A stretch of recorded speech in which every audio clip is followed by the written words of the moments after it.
ரயில் ticket கட்டண உயர்வு நாளை முதல் அமலுக்கு வருகிறது. கிலோமீட்டருக்கு 2 பைசா வரை அதிகரிப்பதால் கணிசமாக கட்டணம் உயரும்.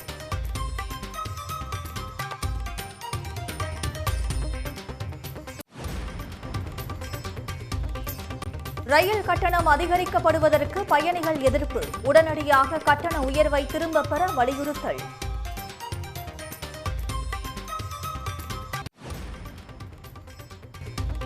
லாக்அப் மரண விவகாரத்தில் யார் கடமை தவறினாலும் மிக கடுமையான நடவடிக்கை. நீதியை நிலைநாட்ட காவல்துறையினருக்கு முதலமைச்சர் மு.க.ஸ்டாலின் உத்தரவு.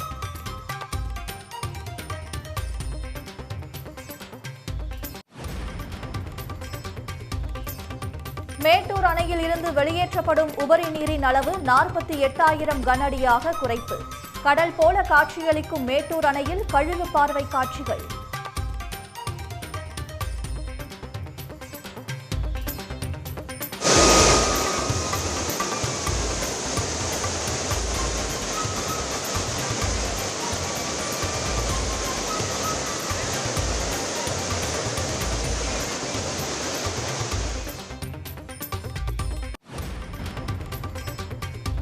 கர்நாடக அணைகளிலிருந்து திறக்கப்படும் நீரால் பொங்கி வரும் காவிரி. பெங்களூரு அருகே சிவசமுத்திரத்தில் பிரம்மாண்டமாக காட்சியளிக்கும் பரச்சுக்கி அருவி.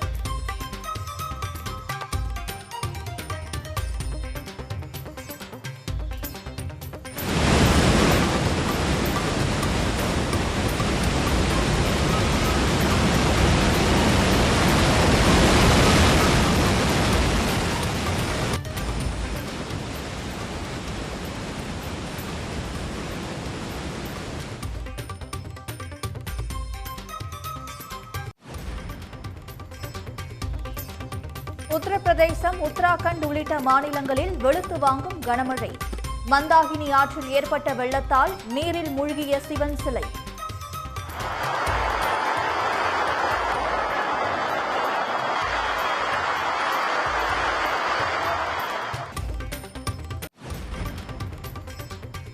சென்னையில் முதன்முறையாக மின்சார பேருந்துகளின் சேவை அறிமுகம். தொடங்கி வைத்து ஆய்வு செய்தார் முதலமைச்சர் மு.க.ஸ்டாலின்.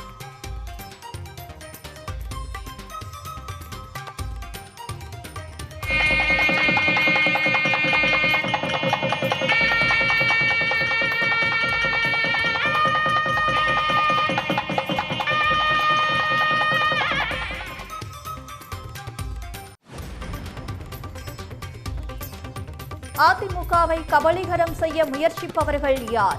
எடப்பாடி பழனிசாமி விளக்கமளிக்க திருமாவளவன் வலியுறுத்தல். அதிமுகவை எந்த கொம்பனாலும் கபலீகரம் செய்ய முடியாது என்ற கருத்தையும் பதிவு செய்திருக்கிறார். கபலீகரம் செய்வதற்கு யார் முயற்சிக்கிறார்கள் என்பதையும் அவர் தெளிவுபடுத்த வேண்டும்.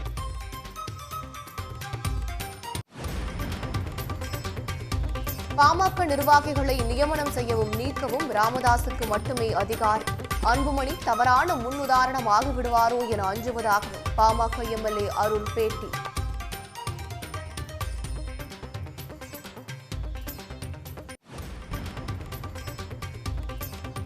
திருபுவனம் அருகே விசாரணைக்கு அழைத்து செல்லப்பட்ட இளைஞர் மரணமடைந்த விவகாரம். சம்பவ இடத்தை நேரில் பார்வையிட்ட நீதிபதியின் காரை மறித்ததால் பரபரப்பு.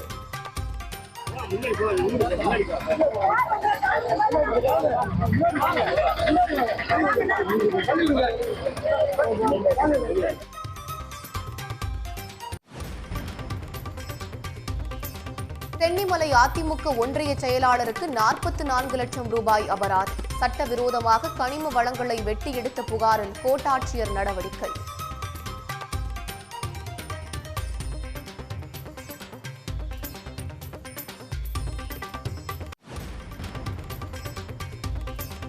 கொடைக்கானல் மலைப்பகுதியில் நாளை முதல் பொக்லைன் இயந்திரங்களுக்கு தடை. இரவுக்குள் கனரக வாகனங்களை கீழே இறக்க மாவட்ட ஆட்சியர் உத்தரவு.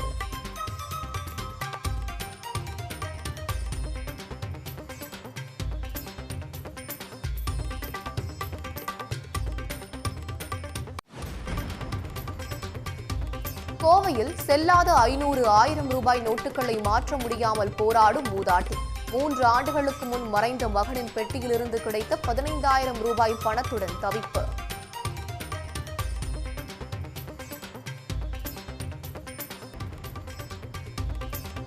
இன்ஸ்டா பிரபலங்கள் விஷ்ணு அஷ்மிதா தம்பதி மீது சென்னை போலீஸ் வழக்கு பதிவு.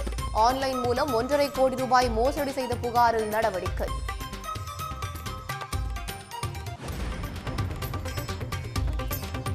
தனது அடுத்த படம் சிம்புவுடன் தான் என இயக்குனர் வெற்றிமாறன் அறிவிப்பு.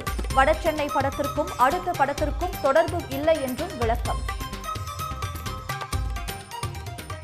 நம்மளோட நெக்ஸ்ட் ஃபிலிம் வந்து தானு சார் ப்ரொடியூஸ் பண்ணி சிம்பு நடிக்க போகிறாரு. அதுதான் நெக்ஸ்ட். கேப்டன் கூல் வாசகத்தை வணிக சின்னமாக பதிவு செய்தார் மகேந்திர சிங் தோனி. இனி தோனி அனுமதியின்றி யாரும் பயன்படுத்த முடியாது. சென்னையில் முதல் முறையாக மின்சார பேருந்துகள் சேவையை முதலமைச்சர் மு.க.ஸ்டாலின் தொடங்கி வைத்தார். அதன் பிறகு பேருந்தில் ஏறி பார்வையிட்டு அதன் சிறப்பம்சங்களை கேட்டறிந்தார். சென்னை வியாசர்பாடியில் 120 புதிய மின்சார பேருந்துகளின் சேவையை முதலமைச்சர் மு.க.ஸ்டாலின் தொடங்கி வைத்தார். சுற்றுச்சூழலுக்கு மாசு ஏற்படுத்தாத பேருந்துகளின் எரிபொருள் இயக்க செலவுகளை குறைக்கும் வண்ணம் தமிழ்நாடு அரசு நடவடிக்கை மேற்கொண்டு வருகிறது. இந்நிலையில் முதற்கட்டமாக சென்னை மாநகரில் 207 கோடி ரூபாய் மதிப்பீட்டில் 120 புதிய மின்சார பேருந்து சேவையை முதலமைச்சர் மு.க.ஸ்டாலின் கொடியசைத்து தொடங்கி வைத்தார்.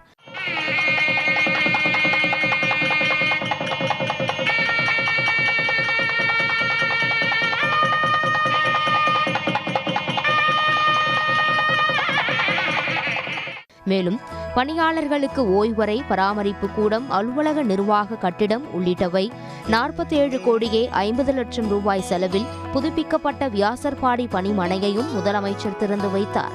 புதிதாக தொடங்கப்பட்டுள்ள மின்சார பேருந்து சேவையில் தாழ்தள பேருந்துகளில் இருப்பது போல மாற்றுத்திறனாளிகள் ஏறுவதற்கான சாய்தள வசதி, சிசிடிவி கண்காணிப்பு, ஜிபிஎஸ் உதவியோடு அடுத்த பேருந்து நிறுத்தத்தை தெரிந்து கொள்ளும் வசதி உள்ளிட்டவை இடம்பெற்றுள்ளன. மின்சார பேருந்து சேவையை தொடங்கி வைத்த பின் முதலமைச்சர் பேருந்தில் ஏறி பார்வையிட்டு அதன் சிறப்பம்சங்களை கேட்டறிந்தார்.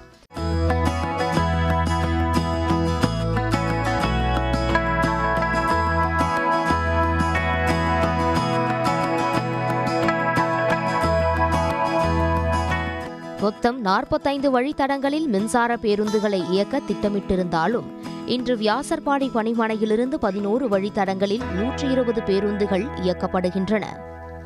சுற்றுச்சூழலுக்கு மாசு ஏற்படுத்தாத வகையில் சென்னையில் மின்சார பேருந்துகள் அறிமுகப்படுத்தப்பட்டுள்ளன. மின்சார பேருந்துகளில் உள்ள சிறப்பம்சங்கள் என்னென்ன இந்த செய்தி தொகுப்பில் பார்க்கலாம்.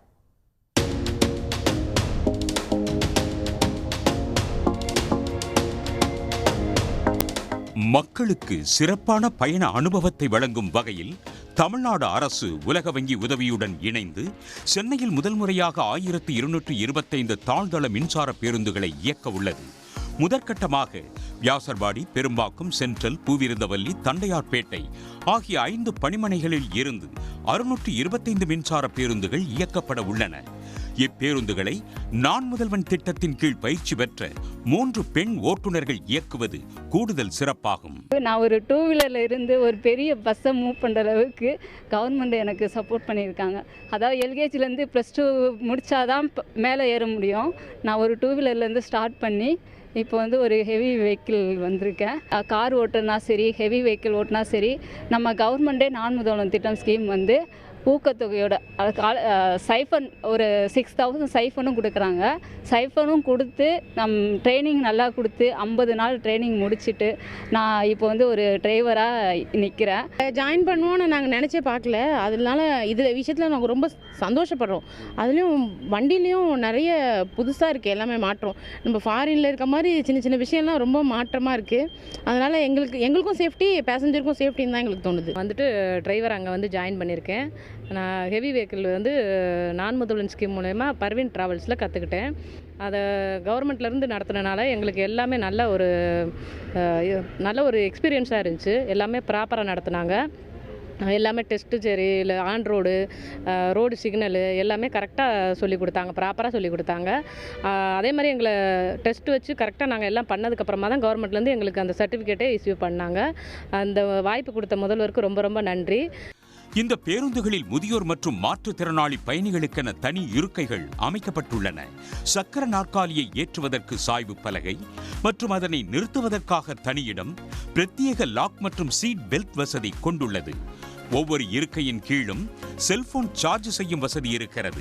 ஒரு பேருந்தில் 4 CCTV கேமராக்கள், ஒரு பின்புற கேமரா மற்றும் பயணிகளின் எண்ணிக்கையை கணக்கிட 2 பிரத்யேக கேமராக்கள் அமைக்கப்பட்டுள்ளன.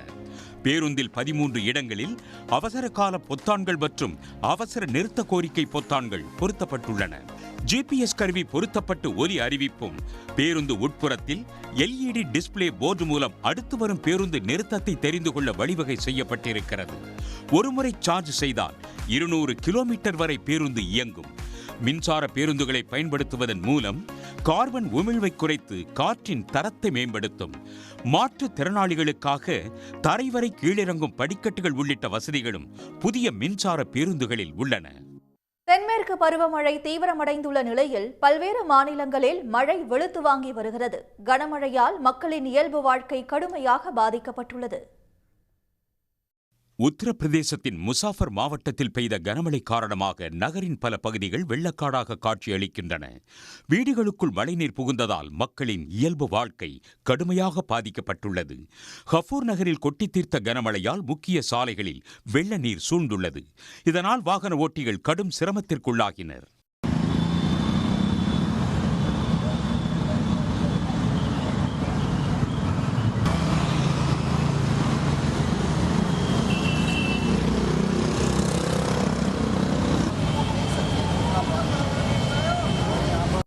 உத்தரகாண்ட் மாநிலத்தில் பரவலாக மழை தொடர்ந்து வரும் நிலையில் உத்தர்காசி நெடுஞ்சாலையில் சிறிய அளவிலான நிலச்சரிவு ஏற்பட்டதால் பரபரப்பு ஏற்பட்டது.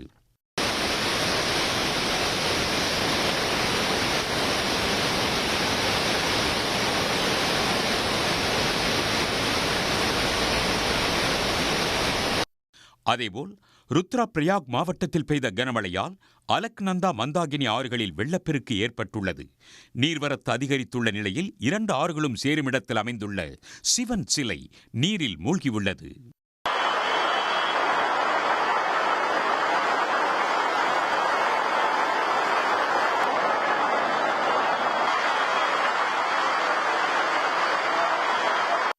மத்திய பிரதேச மாநிலத்தில் பருவமழை தீவிரமடைந்துள்ள நிலையில் பல்வேறு பகுதிகளில் கனமழை பெய்து வருகிறது. இதைத் தொடர்ந்து பெதாகாட் மாவட்டத்தில் உள்ள துவாந்தர் அருவியில் நீர் ஆர்ப்பரித்து கொட்டி வருகிறது.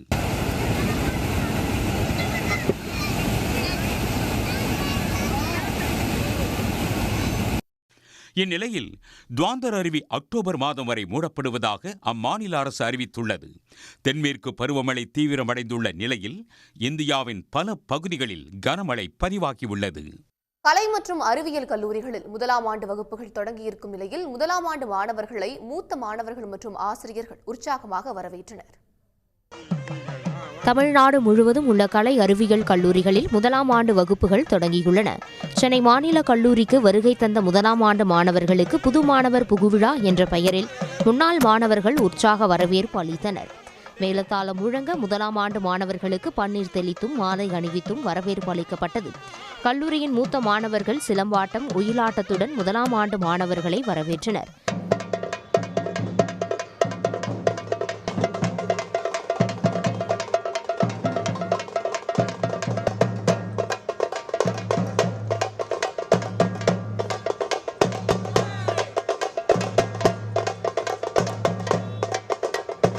ஃபிசிக்ஸ் டிபார்ட்மெண்ட் சேர்ந்துருக்கேன். எங்களோட சீனியர்ஸ் வந்து ஜூனியர்ஸை வெல்கம் பண்ணாங்க. ரொம்ப நல்லாயிருக்கு. யூபிஎஸ்சி கிளியர் பண்ணணுன்ட்டு நான் வந்து ஃபிசிக்ஸ் எடுத்திருக்கேன். இந்த காலேஜ் வெல்கம் பண்ணது ரொம்ப நல்லாயிருக்கு. தேங்க்யூ. இதேபோல சென்னை ராணிமேரி கல்லூரியில் 1ஆம் ஆண்டு மாணவிகளை வரவேற்ற கல்லூரி முதல்வர் 1ஆம் ஆண்டு மாணவர்களுக்கு முதல் 6 நாட்களுக்கு கல்லூரியை அறிந்து கொள்வதற்காக அறிமுக நிகழ்ச்சியே நடைபெறும் என தெரிவித்துள்ளார்.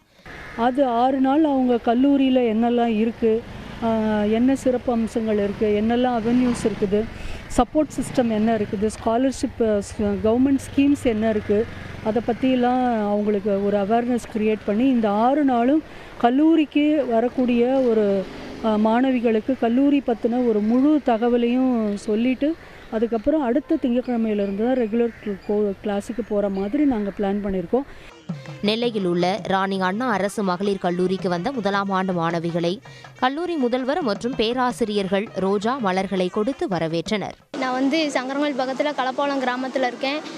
ராணி அண்ணா அரசு மகளிர் கல்லூரியில் நிறையா புதுமை பெண் திட்டம்லாம் இருக்குது. எல்லா கல்லூரியோட கட்டணம்லாம் குறைவு, தேர்வு கட்டணம் எல்லாமே குறைவாக இருக்குது. இந்த காலேஜில் நல்லா சொல்லிக் கொடுப்பாங்க, நல்லா படிக்கலாம்.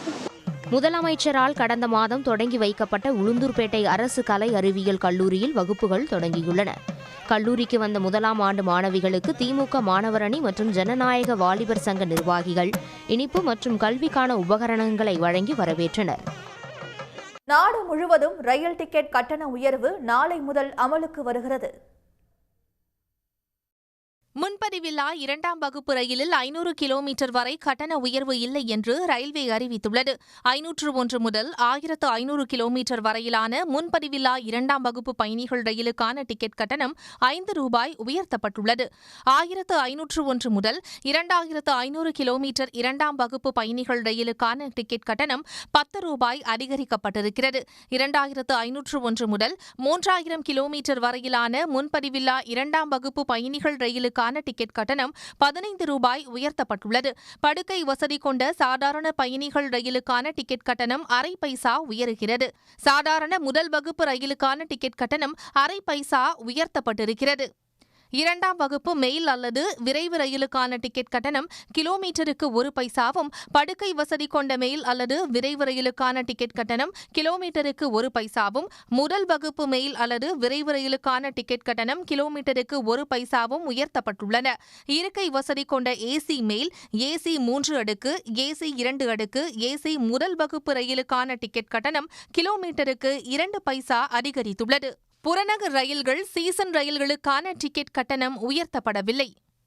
அதிமுகவை எந்த கும்பனாலும் கபலீகரம் செய்ய முடியாது என எடப்பாடி பழனிசாமி பேசியிருக்கும் நிலையில் அதிமுகவை கபலீகரம் செய்ய முயற்சிப்பது யார் என விடுதலை சிறுத்தைகள் கட்சி தலைவர் திருமாவளவன் கேள்வி எழுப்பியுள்ளார். 2026 நடைபெறுகின்ற சட்டமன்ற தேர்தலில் அனைத்து இந்திய அண்ணா திராவிட முன்னேற்ற கழகம் அது இடங்களிலே வென்று தனிப்பெருங்கட்சியாக ஆட்சி அமைக்கும். இன்றைக்கு எதிர்கட்சி வரிசையில் இருக்கின்றவர்கள் பேசுகின்றார்கள். ஆஹா, எடப்பாடி பழனிசாமி பாரதிய ஜனதா கட்சியோட கூட்டணி வச்சுட்டாரு, பாரதிய ஜனதா கட்சி அதிமுக கபலீகரம் செஞ்சு விடுவோம் என்று. அதிமுக ஒன்னுல கண்ட கட்சி. அதிமுக சுமார் 31 ஆண்டு காலம் தமிழகத்தில் ஆட்சி புரிந்த கட்சி. எந்த கொம்பனாலும் அதிமுகவை கபலீகரம் செய்ய முடியாது. அதிமுகவை எந்த கொம்பனாலும் கபலீகரம் செய்ய முடியாது என்ற கருத்தையும் பதிவு செய்திருக்கிறார். கபலீகரம் செய்வதற்கு யார் முயற்சிக்கிறார்கள் என்பதையும் அவர் தெளிவுபடுத்த வேண்டும். அதிமுகவை திமுக தலைமையிலான கட்சிகள் கபலீகரம் செய்ய முயற்சிக்க வாய்ப்பில்லை. அப்படி ஒரு முயற்சி மேற்கொள்ளவும் முடியாது. கூட இருக்கிற கட்சிகளால் மட்டும்தான் விழுங்கி செரிக்கிற முயற்சியை மேற்கொள்ள முடியும். ஆகவே அந்த கருத்தும் பாஜகவுக்கு எதிராக அவர் சொல்லியிருக்கிறார் என்றுதான் உணர்ந்து கொள்ள முடிகிறது. எனவே பாஜகவுக்கும் அதிமுகவுக்கும் இடையிலே ஒரு இணைப்பு இருக்கிறதே தவிர பிணைப்பு இல்லை என்பதை புரிந்து கொள்ள முடிகிறது. பாட்டாளி மக்கள் கட்சியில் பொறுப்பாளர்களை நியமிக்கும், நீக்கும் அதிகாரம் எல்லாம் ராமதாசுக்கு தான் உள்ளது என்று அக்கட்சியின் எம்எல்ஏ அருள் திட்டவட்டமாக தெரிவித்துள்ளார். தைலாபுரத்தில் பாமக நிறுவனர் ராமதாஸை சந்தித்த பின் செய்தியாளர்களை சந்தித்த எம்எல்ஏ அருள், தந்தைக்கு கட்டுப்பட மறுக்கும் அன்புமணி தவறான முன்னுதாரணமாகி விடுவாரோ என்று அச்சப்படுவதாகவும் தெரிவித்தார். பாட்டாளி மக்கள் கட்சியினுடைய நிறுவன தலைவராக இருக்கிற மருத்துவர் ஐயா அவர்கள் தான் 45 ஆண்டு காலமாக தொடர்ந்து நியமனங்களை வழங்கி வருகிற தலைவர். கட்சியினுடைய தலைவர் முதல் கிளை செயலாளர் வரையில் பொறுப்பாளரை நியமிக்கக்கூடிய அதிகாரம் படைத்த ஒரு தலைவர்னா நம்முடைய மருத்துவர் ஐயா அவர் மட்டும்தான். பேராசிரியர் தீரன் அவர்கள் தலைவராக இருந்தார். நம்முடைய தியாகச்சமான ஜி.கே. மணி அவர்கள் தலைவராக இருந்தார். அப்பவும் அதுதான் நடைமுறை. இதுவரைக்குமே இங்கே எங்களுடைய சின்னையான அன்புமணி அவர்கள் தலைவராக இருக்கிற இந்த காலகட்டத்திலும் அதுதான் நடைமுறை. அதனால் பொறுப்பாளர்களை நியமிப்பதற்கோ மாற்றுவதற்கோ முழு அதிகாரம் படைத்த ஒரு தலைவர்னா அது மருத்துவர் ஐயா.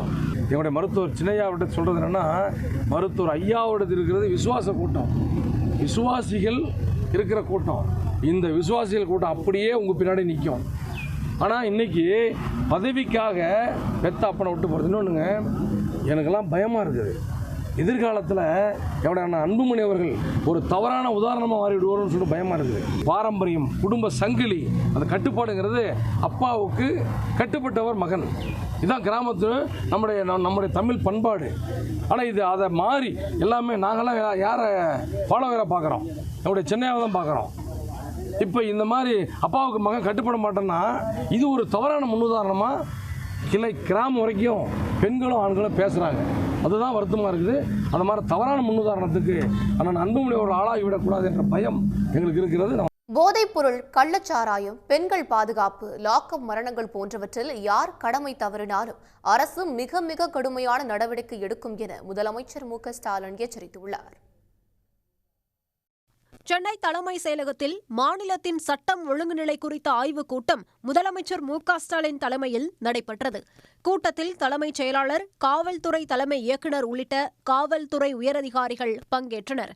தொடர்ந்து மத்திய, மேற்கு மற்றும் தெற்கு மண்டல காவல்துறை தலைவர்களுடன் காணொலி வாயிலாக முதலமைச்சர் ஆலோசனை மேற்கொண்டார்.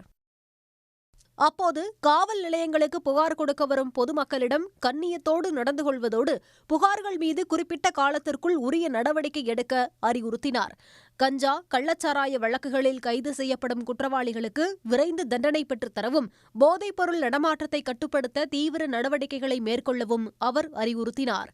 சட்டம் ஒழுங்கு தொடர்பான பிரச்சினை ஏற்படும்போது சம்பந்தப்பட்ட காவல் உயர் அலுவலர்கள் ஊடகங்களை சந்தித்து விளக்கமளித்து வதந்திகள் பரவுவதை தடுக்க வேண்டும் என்றும் அவர் கேட்டுக் கொண்டார். காவல்துறையினர் முழுமையாக செயல்பட சுதந்திரம் அளிக்கப்பட்டுள்ள நிலையில் காவல்துறையினர் சட்டம் ஒழுங்கை பாதுகாத்து நீதியை நிலைநாட்ட வேண்டும் என்றும் முதலமைச்சர் மு க ஸ்டாலின் அறிவுறுத்தியுள்ளார். ஆய்வுக் கூட்டம் தொடர்பாக எக்ஸ் தளத்தில் பதிவிட்டுள்ள முதலமைச்சர், போதைப் பொருள், கள்ளச்சாராயம், பெண்கள் பாதுகாப்பு, லாக்அப் மரணங்கள் போன்றவற்றில் யார் கடமை தவறினாலும் அரசின் நடவடிக்கை மிக மிக கடுமையாக இருக்கும் என்றும் எச்சரித்துள்ளார். குற்றங்கள் நடக்காமல் தடுக்கப்பட வேண்டும் என்றும், மீறுவோர் ரவுடி, அரசியல்வாதி, காவலரே இருந்தாலும் அதற்கான தண்டனையை பெற்றுத்தந்து நீதி நிலைநாட்டப்படும் ஆட்சியாக திராவிட மாடல் அரசு திகழ்ந்து வருவதாகவும் முதலமைச்சர் மு க ஸ்டாலின் குறிப்பிட்டுள்ளார். உடனுக்குடன் செய்திகளை தெரிந்து கொள்ள சன் நியூஸ் பெல் ஐகானை கிளிக் பண்ணுங்க.